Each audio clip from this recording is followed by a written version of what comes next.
US President Donald Trump and Israeli Prime Minister Benjamin Netanyahu have unveiled a 20-point plan aimed to ending the Gaza conflict. The proposal includes an immediate ceasefire, a staged Israeli withdrawal from Gaza, and an exchange of hostages. Ladies and gentlemen, let me welcome all of you from inside the country and around the globe to SATV's International Affairs, broadcasting from SATV's Dhaka studio. I have a very distinguished panelist today in studio. I have John Charles Dalton, an international consultant who has expertise to work in more than 40 countries, who speaks very well on international issues and latest news update stories. And I have from Macedonia a very well-known journalist and eastern region of Russia. His name is Alexander Izbrinovsky. He is a very popular journalist over there, I know.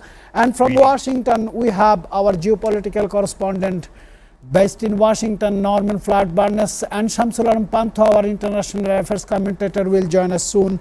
First, let me begin from John Dalton. Sir, what are the latest you have, you are watching, you are monitoring, and you want to share with your viewers from this studio, sir?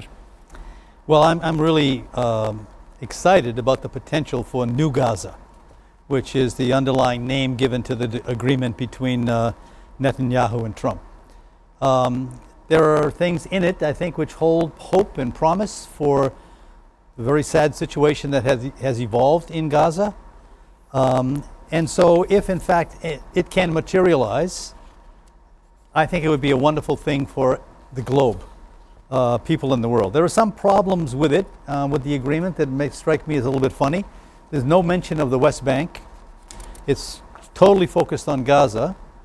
It excludes specifically the Palestinian representative Mahmoud Abbas from any operation, any activity in the settlement, the Gaza settlement. So Hamas and the PA are on the side. This is going to be done from outside by external actors. I think it's also extremely expensive that's going to occur. It's somewhere between $50 and $100 billion will be necessary for cleanup and reconstruction.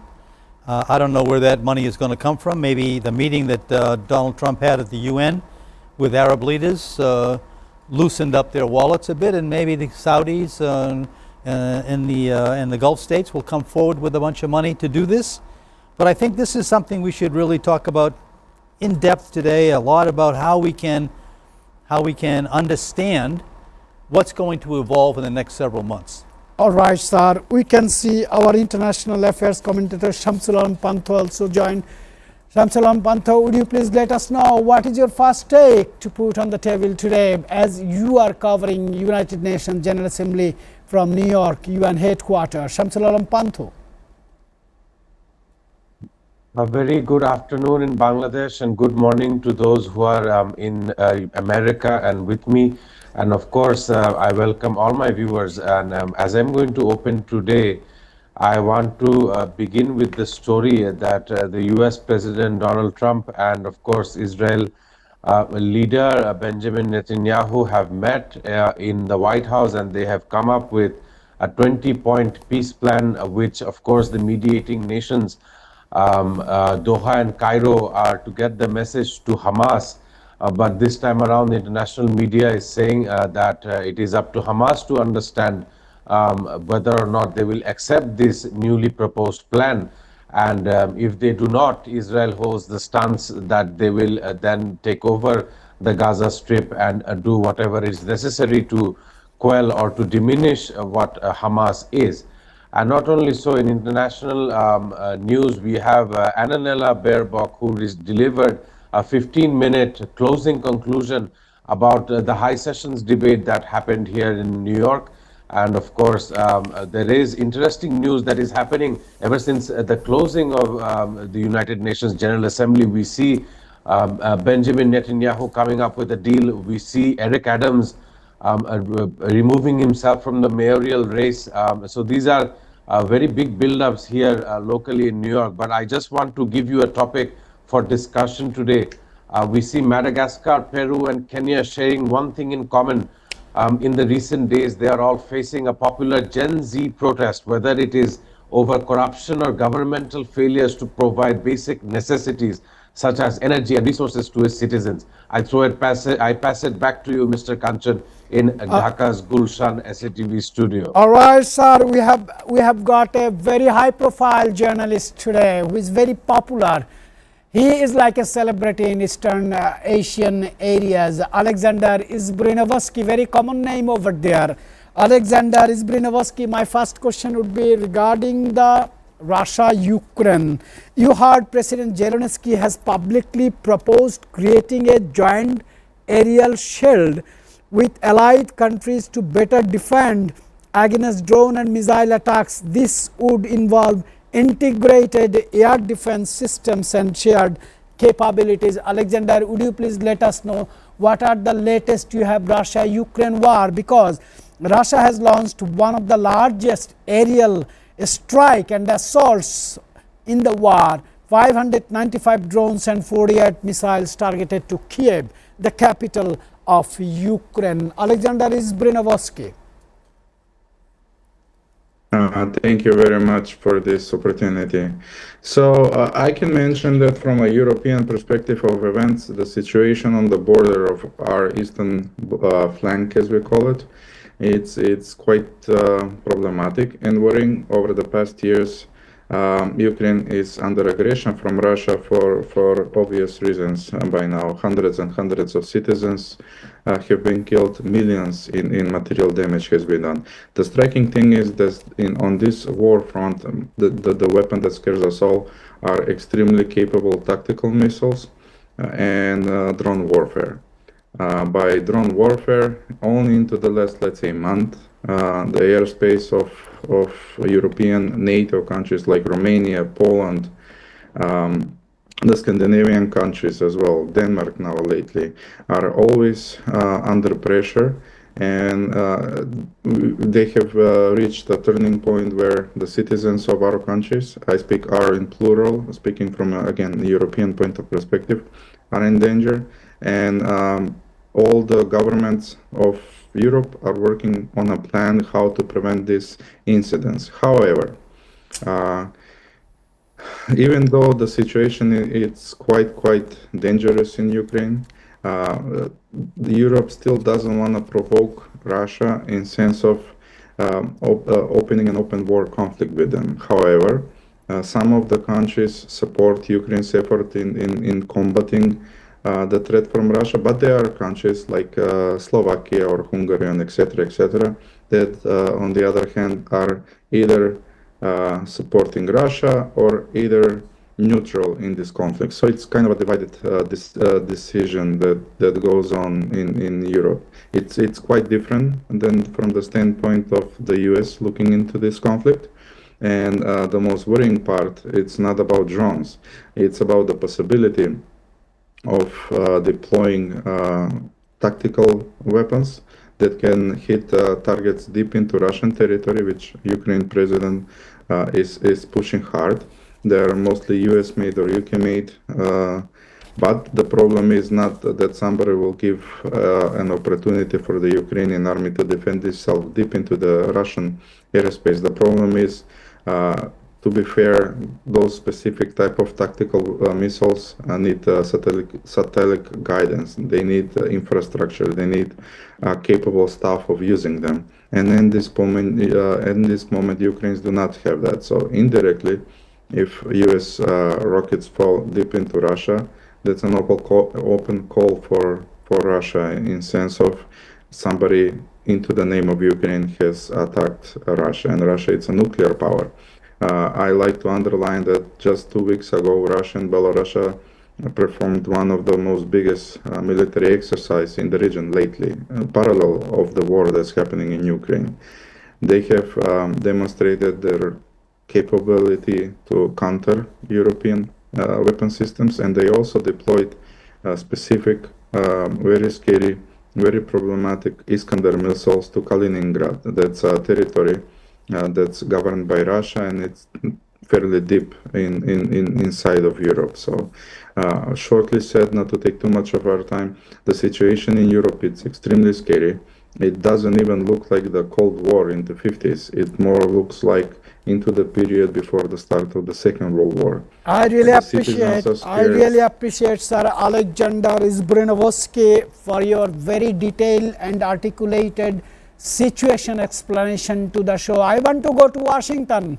Norman is there. Norman Flat Barnes, please let us know about the 20-point peace deal with Israel and Hamas, which has been negotiated by the US President Donald Trump, though he could not do anything with his counterpart, Russian President Vladimir Putin. He has done so far very well to manage Netanyahu. Mr. Norman.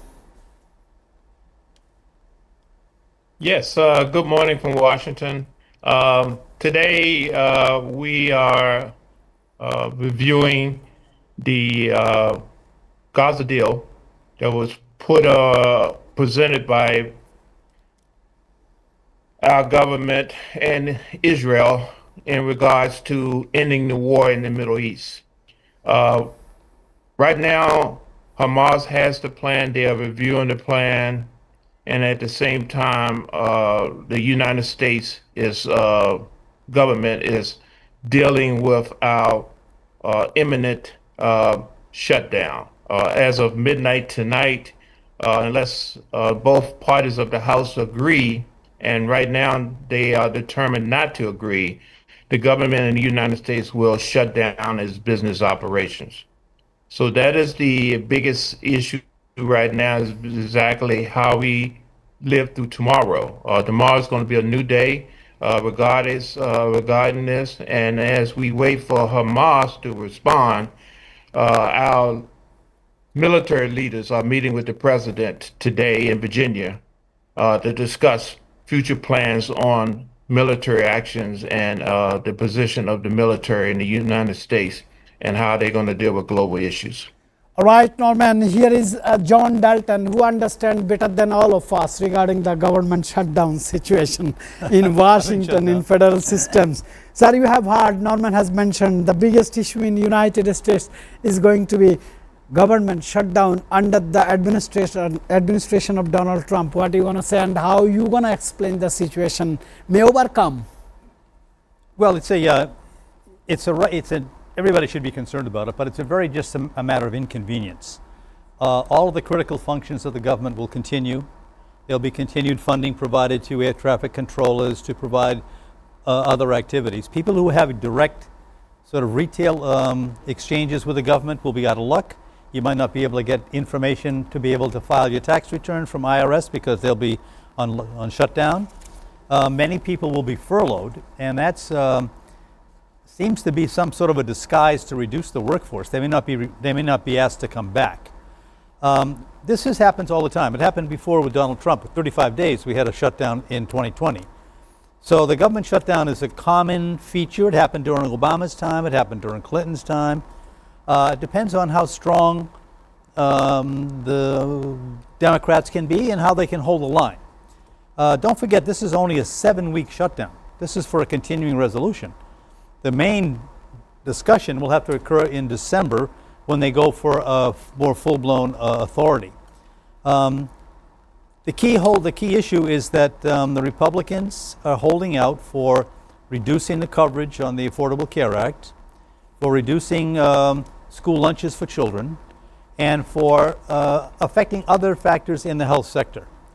And I would imagine they could find some compromise and it wouldn't be a big problem. But it's more of an inconvenience right now, and for the first week that's how it will be. Sort of an inconvenience rather than something which will shut down the government. The government stays fully operational, but people don't get paid, which is not a good thing. You have to go to work. The air traffic controllers have to go back to work. And the last time this was done, it was the air traffic controllers that threatened to walk off the job that convinced Trump and the Republicans, okay, we better strike a deal. All right, Norman, do you want to counter Sir John Dalton, because he says it is a 7-week shutdown and it will not much hamper to the Americans' life. More of an inconvenience at the present time. Yeah, inconvenience at the present time. Norman, would you like to respond?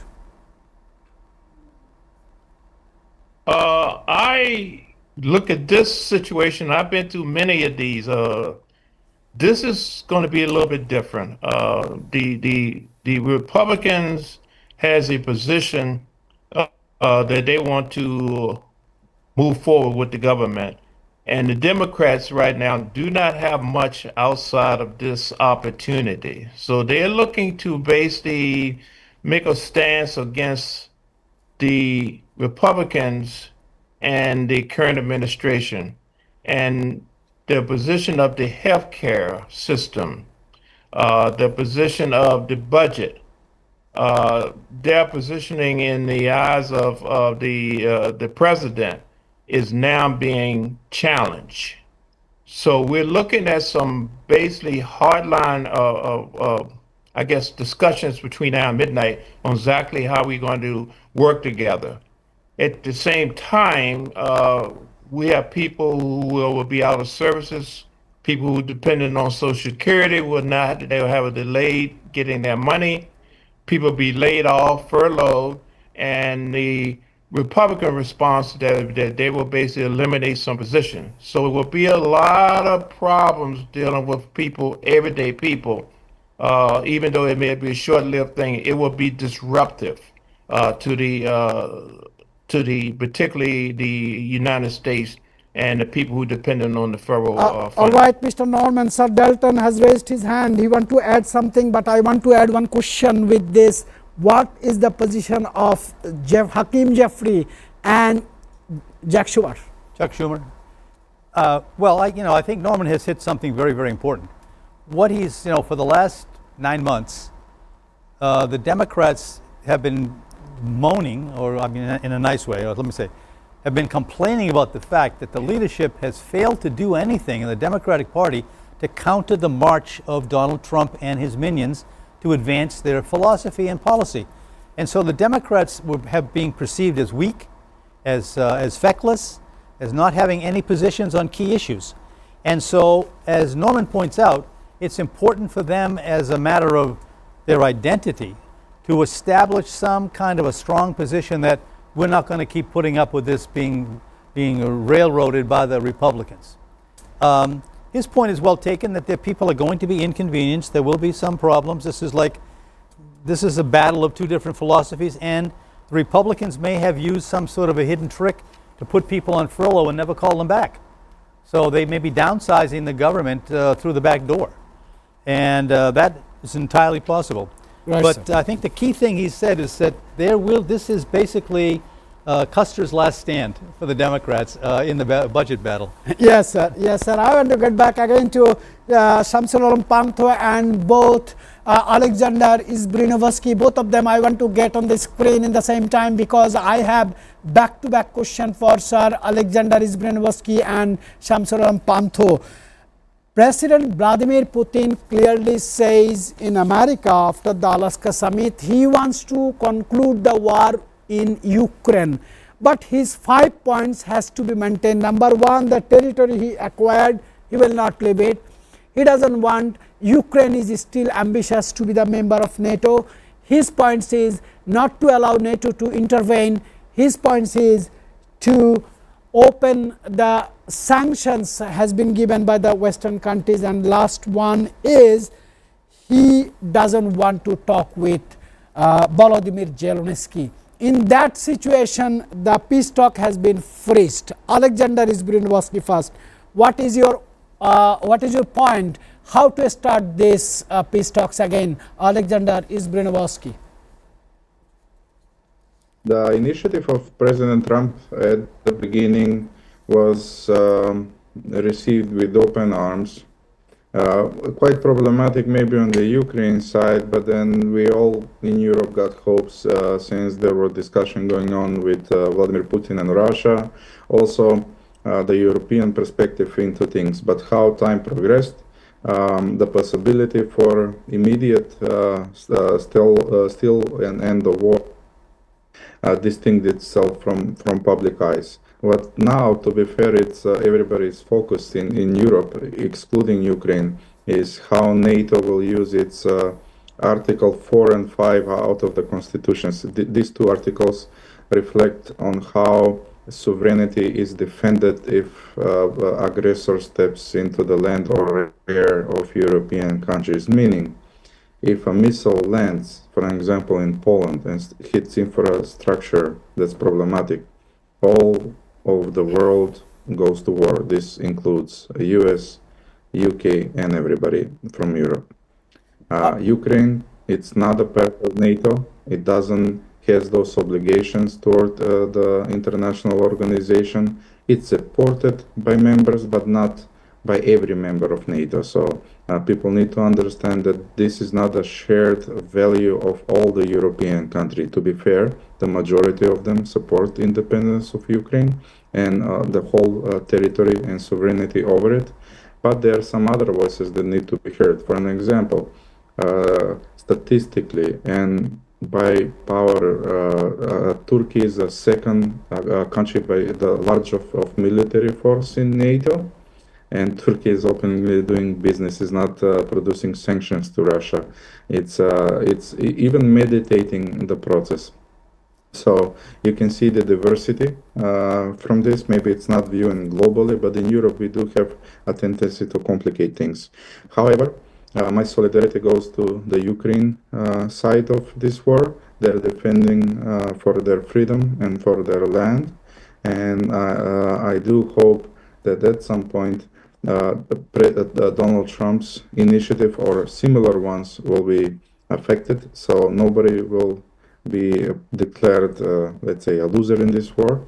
So to be found a solution on both sides, even the Russian side, for some sort of compromise to this bloody war and the bloodshedding to stop. All right, So, yes, sir. Negotiation gets success when both the counterparts come closer, minimize something, then negotiation is possible. Alexander Izbrinovsky, I was reading your article. I was watching your television interviews. I am very much impressed the way you have suggested the leaders to come closer, to sit, to solve this problem. I want to get back to you, but before that I want to go to New York, where our international affairs commentator Shamsul Alam Pantho is there. You have seen and you have watched the speech by the Russian Secretary of Foreign Affairs or Foreign Minister Sergei Lavrov. He has uttered the same speech has been given by the Vladimir Putin in Alaska summit. My question would be, what message you have got from Sergei Lavrov regarding peace talks between Russia and Ukraine? And one more thing, I just want to remind you to make the environment lighter as we are talking about the wars and conflicts. When Sergei Lavrov met the UN Secretary General Antonio Guterres, there was two flags and both the flags were United Nations flags. Sergei Lavrov asked why there is not no Russian flag, and Antonio Guterres says, because you are not the head of a state. Just to make the lighter of this program, I just given you the information. Shamsul Alam Pantho, tell us your views from Sergei Lavrov's speech. Thank you so much, Mr. Kanchan, for, of course, bringing this significant issue to me. And as I was watching Sergei Lavrov, who's the foreign minister for Russia, and of course, he did make sure of some of the issues regarding Ukraine. He said accusations of that Western states act on double standards or pursue neo-colonial control over global politics. So this is just one of the topics that he picked out.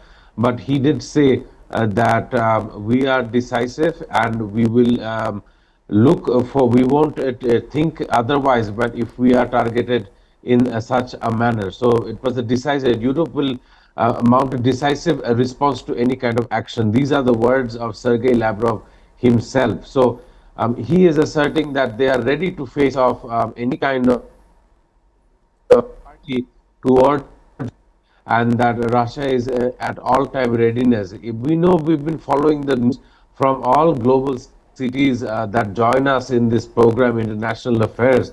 We know that in the last couple of days, there has been attempts of Russian drones escalating into Estonia, various European countries now, which now are threatening. So Sergei Lavrov ended his speech quite boldly stating that Russia is in a position to help out its partners such as China and India. They were mentioned in Russia's address at the UN GA80 over here in New York. So these are reinforcement times, but let's see how it plays down in the coming days as I pass it to you back in the studio. Thank you, sir. Alexander Izbrinovsky, Norman, and Shamsulam Pantho, please stay with us, be connected with us. We'll have more things to discuss. Now, I apologize for a short commercial break, and after that, I will give you good news. Benjamin Netanyahu publicly apologizes to the Emir of Qatar for attacking Qatari cities for Hamas.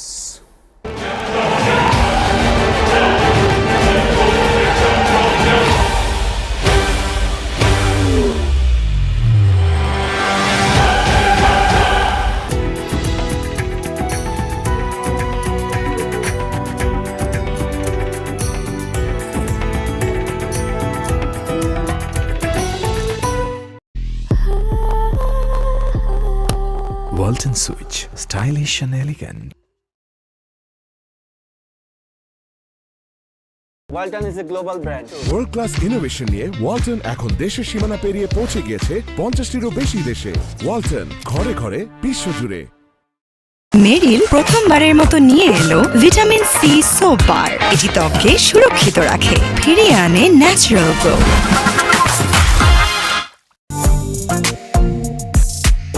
Marcel রেফ্রিজারেটরের inverter technology নিশ্চিত করে 72% পর্যন্ত বিদ্যুৎ সাশ্রয়।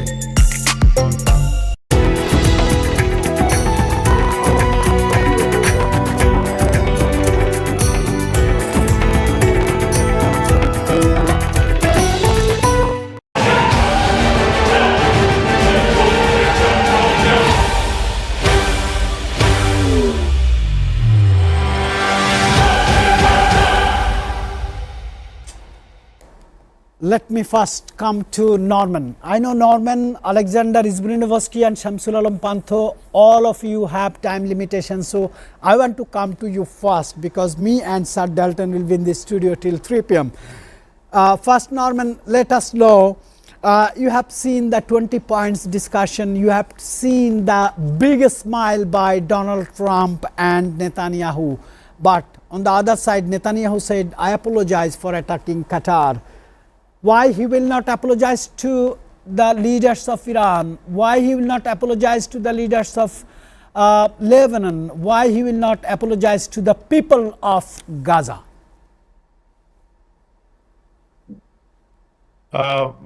My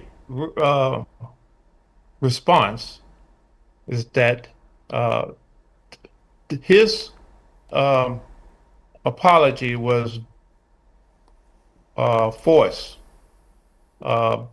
by the Trump administration to basically calm the waters in the Middle East. The Arab nations are upset. And in order to participate in this process, they will have to get some type of acknowledgement from Israel. It was nice. They accepted it, but they still remember what happened. So he has to really measure how he deal with the Arab nations. And as this peace plan moves forward, he will have to work with these players. So in order for this thing to work, he will have to have some type of relationship with the Arab nations. And this is basically his olive branch towards that. So he's basically conceding that, hey, I may have messed up here, overstepped myself. We won't do it again. And we are willing to work with you in resolving this issue in this region.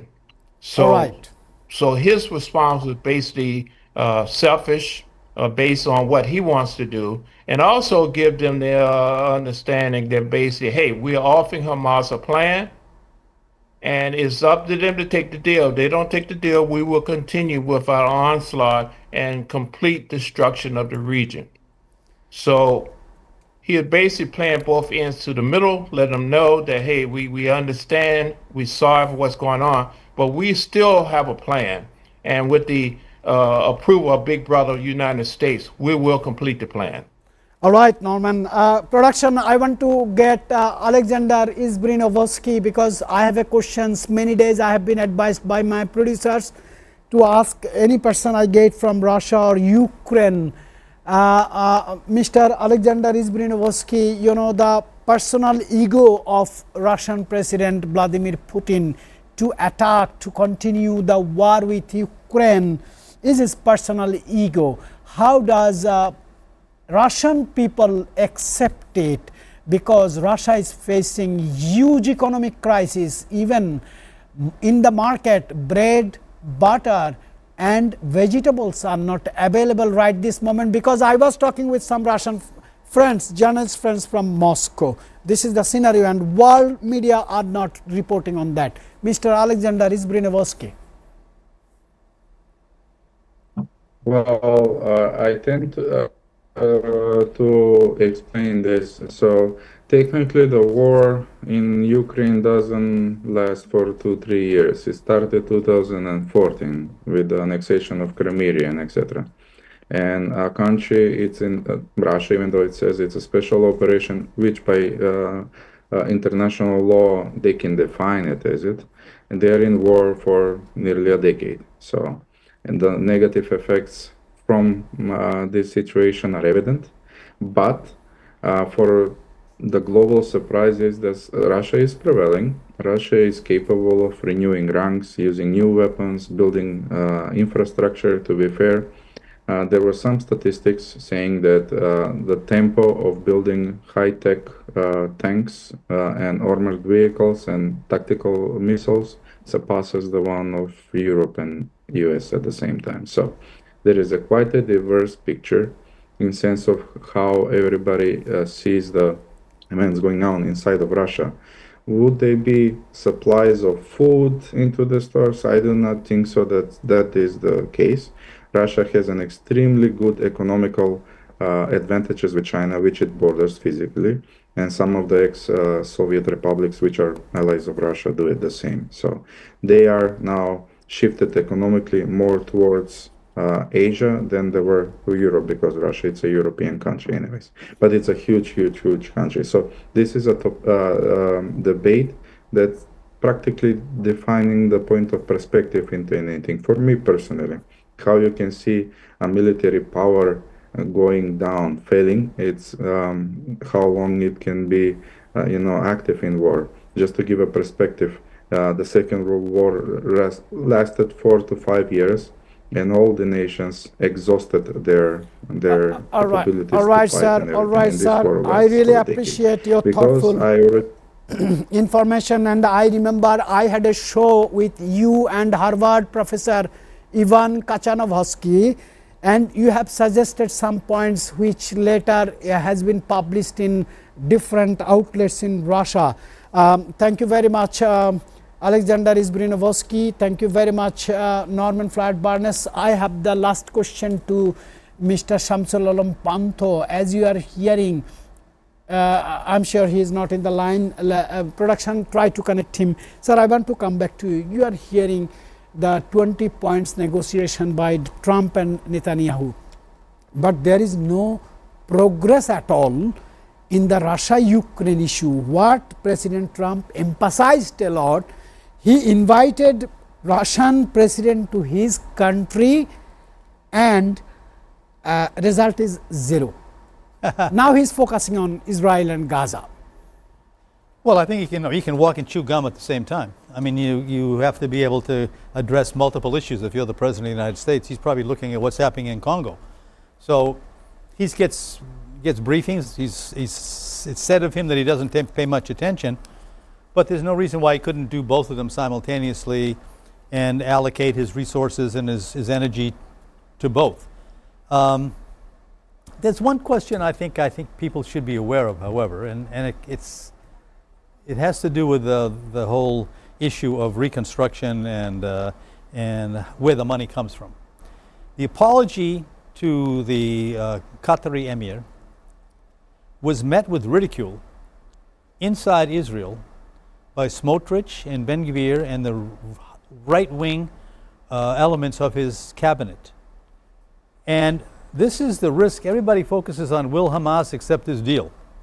People should focus on whether the Knesset will accept this deal, whether they see this as a surrender to terrorism, and that the factions that are in the so-called alliance, the coalition government that Netanyahu was able to cobble together after the last 2022 election, will they stick with Netanyahu in this situation when they have said they want ultimate victory? Ben-Gvir is very, very clear. We will drive Hamas out until the very last man. We will not accept any moderation. And Smotrich, who's the finance minister, has actively, both wildly pro-settler, which raises the question about what's going to happen in the West Bank. But I don't know whether the Israeli government will be able to stand to actually accept this deal. So that could be also one of the factors to look at, is not just whether Hamas will take it, because for them it's like they would have to swallow their pride quite a bit, but by the same token you cannot have 88,000 people killed in Gaza and have it reduced to rubble. There has to be some accommodation. And there are other factors besides, in Gaza, there are numerous factors besides just Hamas. Hamas is a duly elected government of Gaza. So, you really have to look at all the Qassam Brigade, all the other actors that are also promoting terrorism. Will they step down? So, I sincerely hope this works. It seems to me that it's fraught with problems. But watch the situation in the Knesset. Don't just focus on Hamas. Watch what happens in the Knesset when the right-wing members of his coalition start to fall away because they want absolute victory. And this coalition government is just, has been the situation in Israel for 20 years now, I think, where no party has been able to control the narrative. And they have to make accommodations to the right-wing settler movement, accommodations to the Zionist movement. Watch what happens in Israel with this agreement. Less so, or at least equal to what would happen with Hamas. Sir, I was watching ILTV, Israeli state-owned television. It is an English broadcast channel.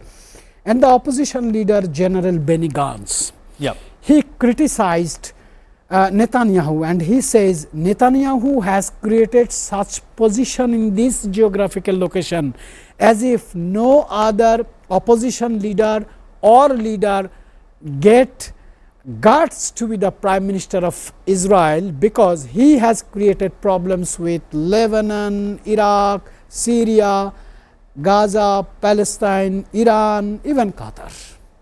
He's a pariah. He's made Israel into a pariah state.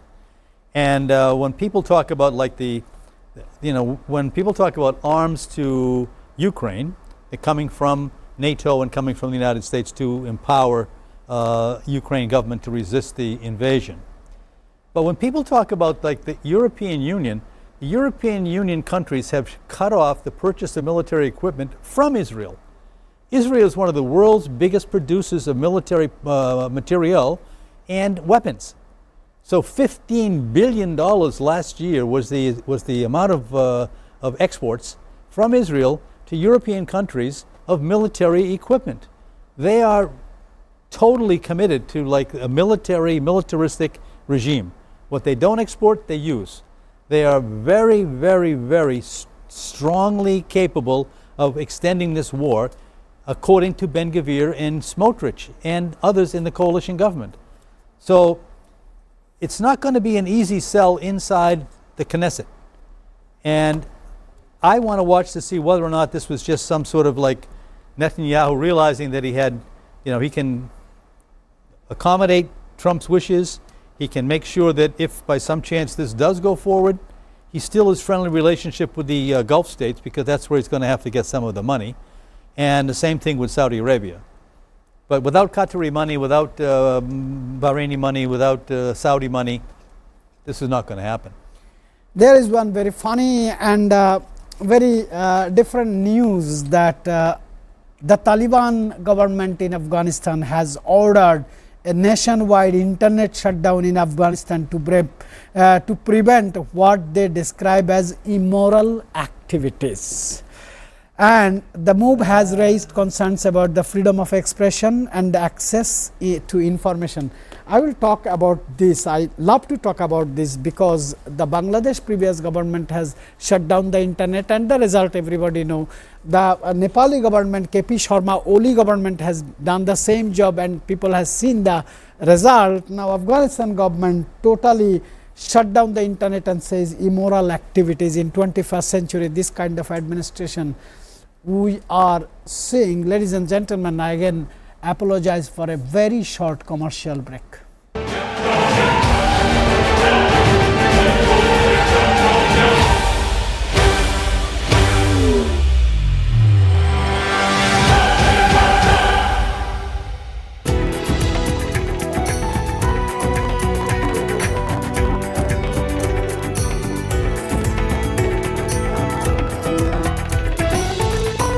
Walton is a global brand.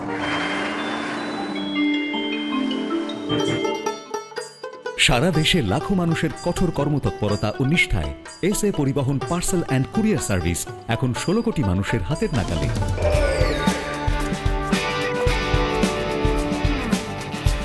দীর্ঘ 30 বছর ধরে বিশ্বস্ততা ও দ্রুততার সাথে সেবা দেওয়ায় গ্রাহক সেবায় এখন শীর্ষে। বাংলাদেশে গ্রাহক সেবার সাফল্যের পর এসএ পরিবহন পার্সেল অ্যান্ড কুরিয়ার সার্ভিস এখন বিশ্ব বাণিজ্য কেন্দ্র সিঙ্গাপুরে। আপনার যে কোনো পণ্য সিঙ্গাপুর থেকে বাংলাদেশে বুকিং এর জন্য যোগাযোগ করুন। এসএ পরিবহন private limited, logistics parcel and courier service, 22 Roberts lane, Singapore 218302। Phone 0065 629 24900।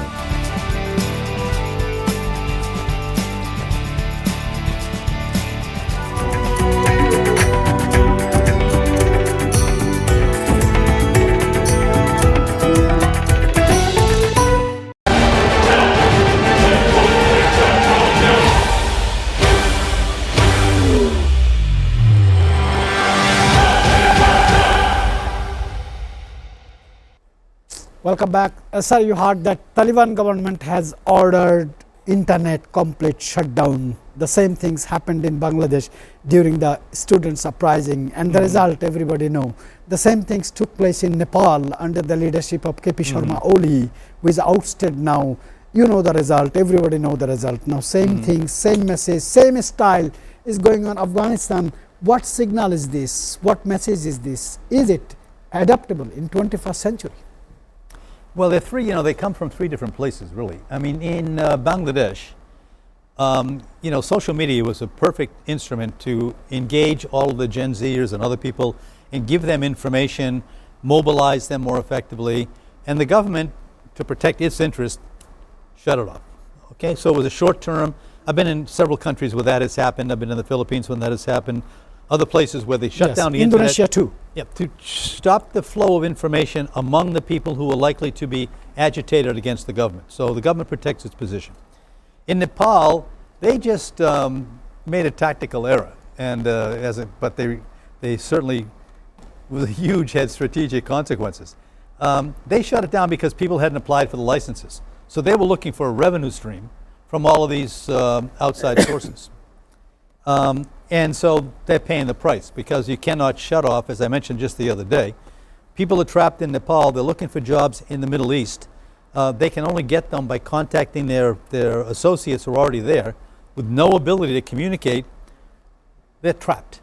Okay, Nepal becomes some kind of a prison. They can't get any opportunity for external jobs or to become expatriate workers. The Taliban on the issue of morality. Okay. This is now I'm going to put on my conservative hat for a minute, okay? I believe that Instagram is poison for the young people of the world. The messages and the constant array of filth that goes on Instagram needs to be corrected. The countries are being overwhelmed. The young people, Gen Z, is being overwhelmed by a process which is going to undermine the citizenry, the military, the police, the future husbands and wives. Instagram is a pit. and it needs to be, it has some changes have been made, but not enough. So the government of Bangladesh needs to look at Instagram specifically. I'm for free speech, but I think that, your right to punch for free motion stops at the end of my nose. You do not have the right to infect vast segments of the population, the youth of the population, with the messages that are coming across on Instagram. That's my conservative, Right, sir. unlikely source, but that is my speech for the day. Production, would you please let me know Shamsalam Pantho is in New York and in the line now. Shamsalam Pantho, as you have heard that Afghanistan government, Taliban government has shut down the internet totally, and they said this is immoral activities. Do you agree this kind of actions on Gen Zs, because you represent the young generation, you are a person belonging this generation, you are now covering United Nations General Assembly, and such thing happens in Afghanistan, in South Asia, and you have seen the result in Bangladesh, in Nepal, in Indonesia, and in Philippines. Shamsul Panthu. Thank you, Mr. Rashad, for passing it to me. Of course, I was earlier on saying in this show that it's not just Afghanistan that blocks out social media, but there is a wave of Gen Z protest happening in various parts of the world. We see Madagascar, we see Peru, we see Kenya. They're all sharing what we are seeing in the recent times, popular Gen Z protests. These protests are now going on in further territory, something that was ripened in South Asia between Sri Lanka and Bangladesh, Nepal, Indonesia. Now we see riots and protests in Latin America, in far-off lands, in Madagascar. So, of course, at this moment, the world is seeing a revolutionary change between Gen Z and other generations. That's a good observation. Yes, I have seen also news in Latin American countries. Same Gen Zs are on the street. They left the school classrooms. They left the tables. They are now on the street for change, for anti-corruption, and for the justice. Yeah, and I think they recognize that the job opportunities that are fading, and that they need to assert themselves. So I understand how Gen Z, that generation, feels as if they're the lost generation. Okay, they're not really able to participate in the economy, and they have rightly taken to the streets to protest in Serbia, all around the world. Right, sir. They're protesting against corruption. They're protesting against these Nepo kids, the favored children of high officials, and the wonderful benefits that they get, but that nobody else gets. That was one of the triggers in Nepal, the Nepo kids. Yes, sir. Sir, yes. I have got Alexander Izbrinovsky back on the line, because I had a very different questions for him. Alexander, welcome back. My question was, Russia first heated Crimea, took it. Then Russia took Georgia in 6 days. Russia is taking more than 3 years for ending the war in Ukraine, and recently Russia touched or violated the airspace agreement with Estonia, Poland, Denmark. What message is this from Putin? Is he trying to engage the entire NATO? Come and let's fight. Yes, my perspective in this, and as well reading the literature on these political issues and military issues, is that we should customize ourselves living in this way, where Russia will put NATO borders under pressure and constant, not only breaching airspace, but also cyber attacks and similar activities of that by definition explain how modern hybrid warfare is done. So if the Cold War was characterized in the past as a period of, everybody speaking about nuclear weapons and tight borders, this is the new reality we will live on. So unfortunately, the biggest tool to this is, and it will be taken by, firstly by the ex-Soviet republics, now European countries, because we border Russia. I mean, some of the eastern flank of countries. But if there is a peace solution to Ukraine, which hopefully will be led by President Donald Trump and also European counterparts, then the world can enter a more peaceful phase. To be fair, I was listening to the speeches of the colleagues present here, and there were a couple of conflicts the U.S. Took down, and perhaps that this could be a lead into the future, speaking about the situation in Ukraine and also in Palestine. So nobody is mentioning the Azerbaijan and Armenia conflict over Nagorno-Karabakh. Now, those two countries are in practical war and were in practical war over the years, but it ended up briefly in a split moment, but it was meditated by Donald Trump.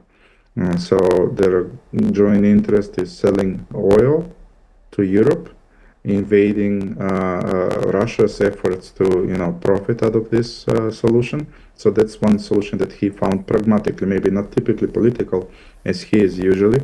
This is more of a practical new politics that he does, and perhaps, and I do personally have high hopes that eventually Zelensky and Putin will sit on table and discuss how this conflict will end. But at this point, the problem for Russia is not that they don't have a counterpart to talk about. They dispute Zelensky's authority on a way. Will he sit on the table? Is he rightly elected president to discuss these complicated issues? All right, Alexander Izbrinovaski joining from North Macedonian city right this moment is over there. I really appreciate, and I've gone through your articles. I'm so impressed the articles you have written. Thank you very much for joining with us, sir. We will be joining another day soon. I appreciate your thoughtful and insightful information you have given. Sir, you have heard one thing, that Russia says Vladimir Putin is not going to sit with Volodymyr Zelensky. And I want to give you one information right this moment. The Flash news. Yeah, 20 points offered by President Trump and Netanyahu may not be acceptable by the Hamas leaders. New problem. Well, as I said, I think on both sides there is going to have to be some kind of a give and take. Huh?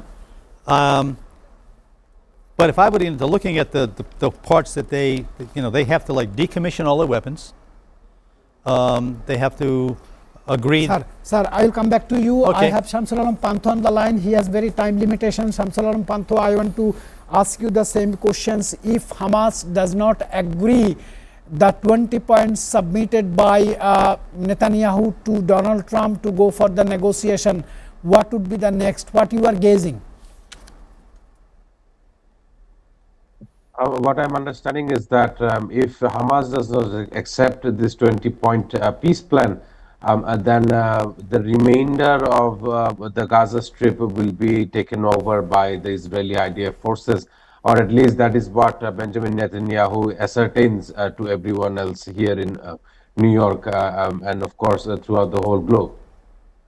I appreciate all my panelists, Shamsul Pantho from New York, Norman from Washington, and Alexander Izbrinovaski from Macedonia. Thank you very much for your insightful information you have given, sir. I want to come back for this question. What is next? Which question are we following? Yes, 20 points may not be accepted by the Hamas leaders. Well, it's 20 points. Let's, I can see a couple of points in there that were highly problematic. That not just Hamas, but the Palestinian Authority has been excluded. And so the West Bank has not been included. Does that mean that Trump's promise that the Israelis would not take over more settlements in the West Bank, that the West Bank is a sacrificial lamb? Let Netanyahu do what he wants on the West Bank in exchange for like a peace deal of some kind in Gaza? We don't know. There's too many like open-ended questions in the 20 points that I read.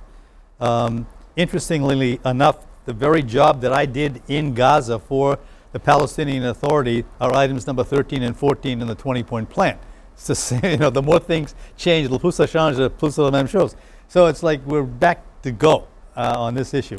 But I can see several, decommissioning all of the weapons and giving up everything in light of the past aggression of Israel, is probably difficult for Hamas to accommodate. So there has to be something which lets them save face.